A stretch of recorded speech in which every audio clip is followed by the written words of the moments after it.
다 같이 사도신경 하심으로 1월 15일 수요일 새벽 예배를 하나님께 올려드리겠습니다. 전능하사 천지를 만드신 하나님 아버지를 내가 믿사오며 그 외아들 우리 주 예수 그리스도를 믿사오니 이는 성령으로 잉태하사 동정녀 마리아에게 나시고 본디오 빌라도에게 고난을 받으사 십자가에 못 박혀 죽으시고 장사한 지 사흘 만에 죽은 자 가운데서 다시 살아나시며 하늘에 오르사 전능하신 하나님 우편에 앉아 계시다가 저리로서 산 자와 죽은 자를 심판하러 오시리라. 성령을 믿사오며 거룩한 공회와 성도가 서로 교통하는 것과 죄를 사하여 주시는 것과 몸이 다시 사는 것과 영원히 사는 것을 믿사옵나이다. 아멘. 찬송가 212장입니다. 찬송가 212장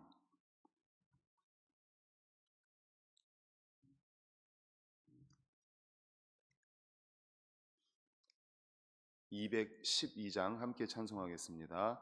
겸손히 주를 섬길 때 괴로운 일이 많으나 구주여 내게 힘주사 잘 감당하게 하소서. 인자한 말을 가지고 사람을 감화시키며 갈 길을 잃은 무리를 잘 인도하게 하소서. 구주의 귀한 인을 깨달아 알게 하시고 굳건한 믿음 주셔서 늘 승리하게 하소서. 장래의 영광 비추사 소망이 되게 하시며 구주와 함께 살면서 참 평강 얻게 하소서. 아멘. 이 시간에 우리 합심하여 통성으로 기도하시겠습니다. 먼저 토요일에 있을 중고등부 수련회를 위해 기도하겠습니다. 하나님께서 눈동자같이 지켜주셔서 안전한 수련회 그리고 은혜 받는 수련회가 될 수 있도록 지켜주옵소서 기도하고, 두 번째로는 주일에 있을 공동의회와 재직회를 위해 기도하겠습니다. 2024년 재정 결산 그리고 2025년 예산 처리를 위한 공동의회입니다. 재직회입니다. 하나님 은혜로 잘 처리되고 또 2025년엔 더 하나님께서 물질적인 은혜 주셔서 교회가 하나님의 일을 잘 감당할 수 있도록, 그리고 정관 처리를 위해서도 기도해 주시고, 그리고 세 번째로는 원로 목사님의 건강을 위해 기도하겠습니다. 하나님 회복의 은혜를 허락하여 주시옵소서. 그리고 또 지금 독감이 많이 심합니다. 우리 환우분들을 위해서도 같이 기도하겠습니다. 주여 한번 외치시고 통성 기도하시겠습니다. 주여. 하나님 아버지 감사합니다. 하나님 아버지 감사합니다. 새벽을 깨우며 주님 앞에 나와 기도하게 하신 은혜를 아버지 감사합니다. 아버지 하나님, 특별히 이 시간에 하나님께 기도드립니다. 하나님 아버지 돌아오는 토요일에 있을 중고등부 수련회를 위해서 기도합니다. 하나님, 우리 중고등부 학생들 하나님 아버지 은혜 받는 시간이 되게 하여 주시옵소서. 하나님 아버지, 양화진 외국인 선교사 묘원을 갑니다. 선교사님들에 대해서 배우고 또 기도하고, 그리고 또 아버지 외부 활동도 하고 또 저녁 시간 집회를 갔습니다. 말씀 가운데 하나님을 만나게 도와주시고 주님을 경험할 수 있도록 도와주시옵소서. 아버지 하나님, 인도하시는 송 목사님과 우리 선생님들 위해 함께하여 주시옵소서. 하나님 아버지, 특별히 안전을 지켜주시옵소서. 오고 가는 길에 아버지 외부 활동할 때에 안전하게 잘 마칠 수 있도록 역사하여 주시옵소서. 주일에 공동의회 재직회가 있습니다. 2024년 아버지 하나님 결산, 그리고 2025년 예산 처리를 위한 공동의회입니다. 하나님 아버지, 2024년 정말 많은 일을 할 수 있도록 하나님께서 재정적으로 풍성하게 해주셔서 감사합니다. 올 한 해는 더 많은 예산을 편성하였습니다. 주님의 일을 위하여서, 하나님의 일을 위하여서 아버지 하나님, 우리 반석교회를 써주시옵소서. 예산도 넉넉하게 하나님 잘 감당할 수 있도록 하나님 역사하여 주시옵소서. 성도님들의 믿음을 지켜주시고 성도님들의 사업과 직장과 일터를 지켜주시옵소서. 또한 아버지 하나님, 정관 개정을 위해서 모입니다. 하나님 아버지, 우리 반석교회가 든든하게 바르게 잘 세워져 갈 수 있도록 하나님 아버지 도와주시옵소서. 하나님 아버지, 원로 목사님의 건강을 위해 기도합니다. 하나님 도와주시옵소서. 원로 목사님 건강을 회복시켜 주시옵소서. 주님 앞에 나와 함께 예배드릴 수 있도록 역사하여 주시옵소서. 아버지, 독감이 심합니다. 하나님 아버지, 감기로 인하여서, 독감으로 인하여서 아버지 고통 중에 있는 우리 성도님들을 치료하여 주시옵소서. 주여 아버지 하나님, 건강의 은혜를 허락하여 주시옵소서. 하나님 아버지, 감사합니다. 새벽을 깨워주신 주님, 주님 앞에 나 간절한 마음으로 마음을 모아 기도할 수 있도록 인도하신 은혜를 감사합니다. 아버지 하나님, 저희들의 기도를 도와주시옵소서. 새벽에 도우시겠다고 약속하신 주님, 새벽을 깨우며 이렇게 나와 기도하는 우리 성도님들의 간절한 기도를 주여 들어 응답하여 주시옵소서. 또한 예물을 올려드립니다. 가정, 자녀들을 위하여서, 자녀들의 가정을 위하여 드리는 귀한 1,000번째 예물 받으시고, 또한 하나님 가장 좋은 것으로 응답해 주시길 소망하며 예수님의 이름으로 기도드리옵나이다. 아멘. 하나님 말씀 디모데전서 5장 3절에서 16절까지 말씀입니다. 신약성경 340페이지 디모데전서 5장 3절에서 16절인데 다 읽지 않고요, 3절에서 6절까지 읽고 16절 읽겠습니다. 3절에서 6절 읽겠습니다. 시작. 참 과부인 과부를 존대하라. 만일 어떤 과부에게 자녀나 손자들이 있거든 그들로 먼저 자기 집에서 효를 행하여 부모에게 보답하기를 배우게 하라. 이것이 하나님 앞에 받으실 만한 것이니라. 참 과부로서 외로운 자는 하나님께 소망을 두어 주야로 항상 간구와 기도를 하거니와 향락을 좋아하는 자는 살았으나 죽었느니라. 16절 읽겠습니다. 시작. 만일 믿는 여자에게 과부 친척이 있거든 자기가 도와주고 교회가 짐지지 않게 하라. 이는 참 과부를 도와주게 하려 함이라. 아멘. 오늘은 디모데전서 5장 3절에서 16절을 본문으로 교회의 구제라는 제목의 말씀으로 함께 은혜를 나누고자 합니다. 초대교회는 처음부터 교회 안에서 어려운 자들을 위해서 헌금을 하고 또 양식을 주고 구제하는 일을 적극적으로 해왔습니다. 사도행전을 보면 오순절 예루살렘에서 시작된 초대교회는 과부들을 구제하는 일을 적극적으로 했던 것을 알 수가 있습니다. 이런 구제가 교회 안에서 그 초대교회 때부터 계속 되어져 왔던 것 같고, 사도 바울이 디모데에게 이 편지를 쓸 때에는 그 과부에 대한 구제가 정착이 되어 있었던 것 같습니다. 그러나 사도 바울은 교회 안에서 과부나 늙은이라고 해서 아무나 구제하는 것이 아니라 엄격한 선을 그어서 정말 구제해야 될 가치가 있는 분들만을 구제를 했습니다. 우선 교회 안에서 참 과부는 존경하라고 말씀하고 있습니다. 참 과부는 정말로 도움이 필요한 과부로 교회 안에서 오직 기도에 소망을 두고 주야로 기도에 자신의 남은 열정을 다 쏟은 분을 말합니다. 그리고 이런 사람들은 평소에도 오랫동안 성도를 섬기는 일에 열심을 해온 분을 말합니다. 우리 10절을 같이 읽겠습니다. 어떤 분인지 10절 시작.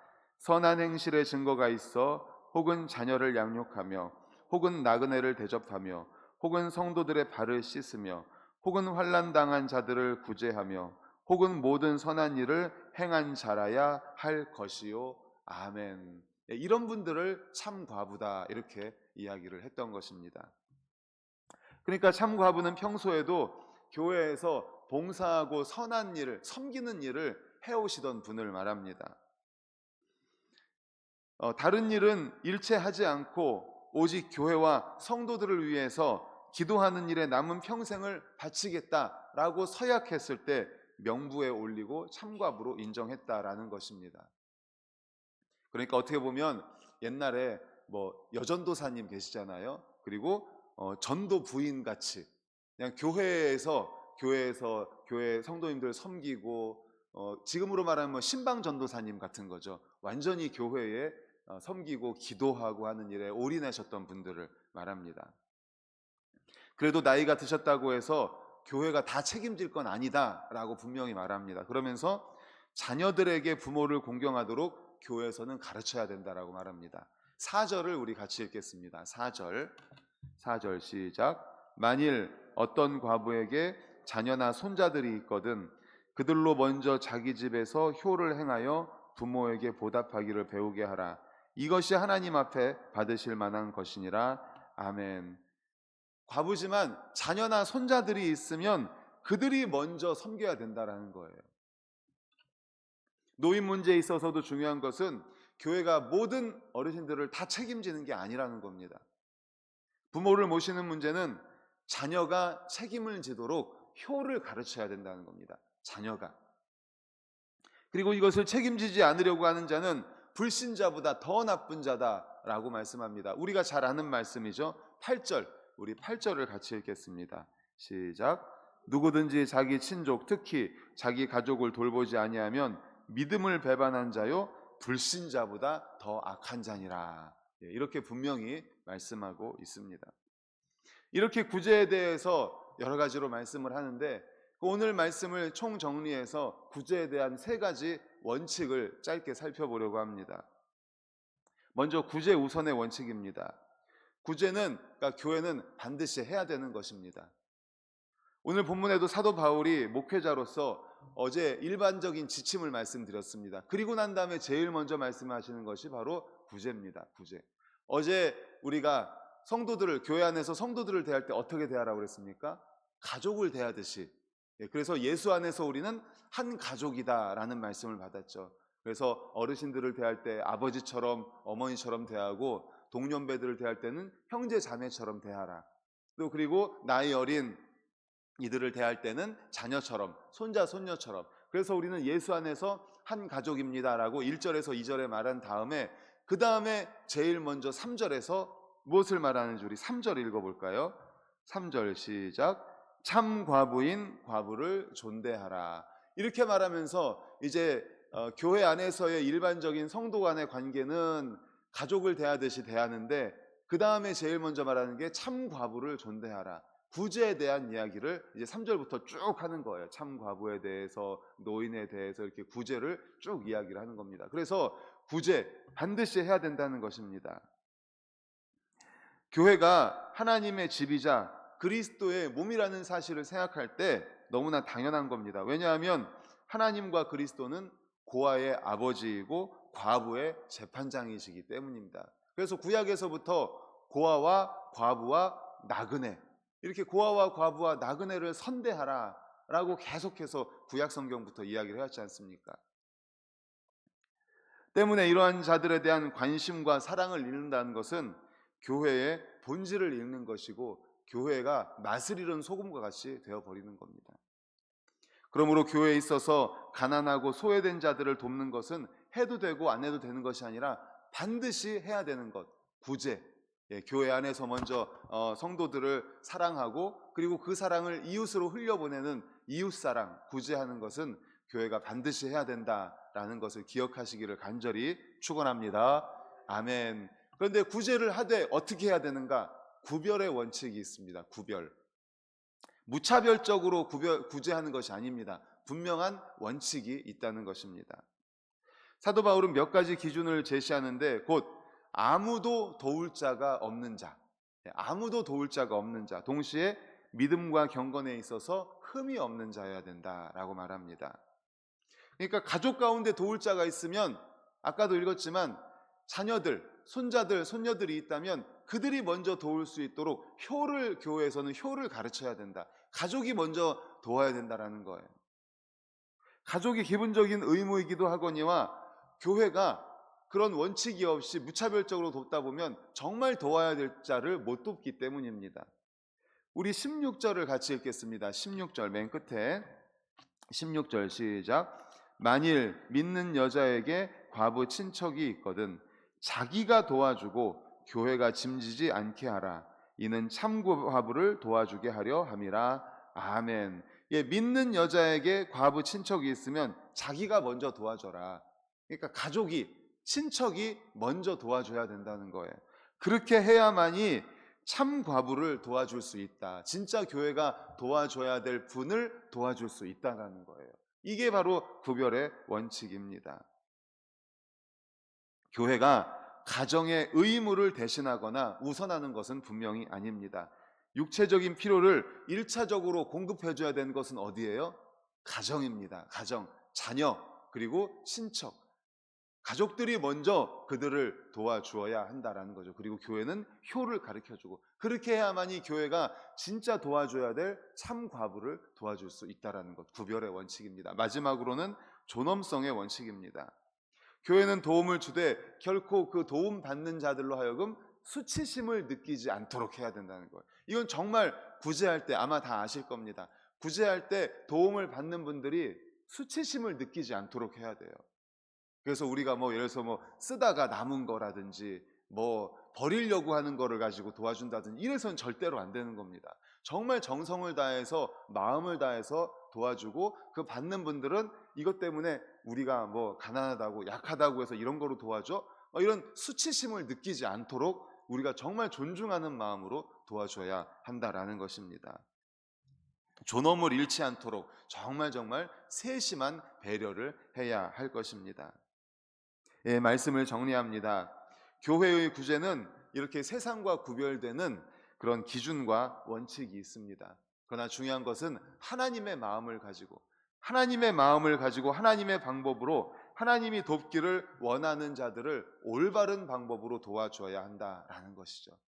반드시 해야 됩니다. 구제는 해도 되고 안 해도 되는 것이 아니라 반드시 해야 되지만 그러나 먼저 자녀들, 친척들, 가족들이 먼저 돌볼 수 있도록 우리는 효를 가르치고 그렇게 해야 정말 도와줘야 될 분들을 도와줄 수 있다.